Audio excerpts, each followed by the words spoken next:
Welcome. In this video, I'll show you the only way to add a picture after posting on Instagram. Alright, if you find this video helpful, please leave a like and subscribe to the channel for more such tutorials.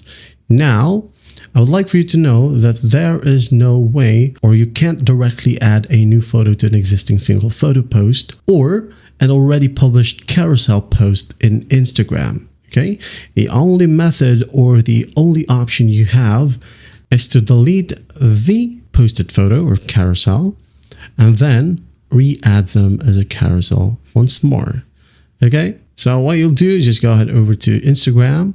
Now tap on the plus sign right here, tap on post, select multiple images just like so, and then just hit on next. Okay, once done, hit on next and just continue as you would. Okay, tap on share right here, and once done, you should be good to go. That is it.